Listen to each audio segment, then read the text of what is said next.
So now, what do we do with our knowledge of the meal plan? Well, we might as well go ahead and start using it. So what I want you to do is grab a piece of paper, grab a pen, or if you're working on a computer, you can go ahead and open up a window after you watch this video, or if you can open up two and kind of do a screen by screen, that would be fine too. First thing you're going to want to do when you're thinking about your main idea is if you're just writing a traditional paper, then all you're going to want to think about is what is the main point I want my reader to focus on.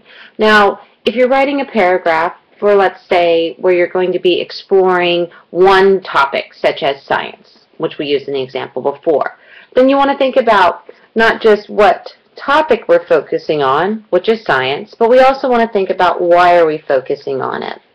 Now, I'm going to give you a little hint that's going to help you a lot, is go ahead and look up Bloom's taxonomy, and that's taxonomy. If you look up Bloom's taxonomy, what you're going to discover is a wealth of verbs that you can use as your purpose. Because remember, you want to have a topic and a purpose for your main idea. Because it's not just about having a sense of, well, this paragraph's going to talk about science. It's going to talk about, an examination of science, or science can be examined. And then you also want to think about these topic and purpose in relation to what aspects of that topic do you want to explore. For instance, if you wanted to look at science as a way of thinking and also as a way of constructing understanding of the world, well, that's kind of similar. So those are some aspects. But think, science can be examined as a means to construct an understanding of the world. Science can be used and explored by looking at the logic behind science. And these are kind of some things that you want to think about with your main idea. Now, when we do get to that next portion, which is the evidence portion, what you really want to think about with evidence is that it needs to be something that will support your point of view. Now, this doesn't mean that it has to come from, any number of scholarly sources or books, but that's a good place to start. But you can also use personal anecdotes. You can use a lot of reference material from movies, film, images. My advice to you, though, and a little tip, is go ahead and use transitions or signal phrases like for instance, or for example, or even ones that are more specific and pointed, such as in fact, as such, etc. These will clue your reader in that you're using evidence. You could also even say according to, and then allow your reader to understand that this is evidence that you're using. Evidence is necessary for a good paragraph. You can't just have a string of main ideas or a string of analysis. You have to have that evidence that you're basing your reasoning on.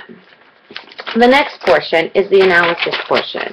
So when you're writing your analysis section, this, and sometimes, as I mentioned, can be put in with that evidence. It might not be by its own.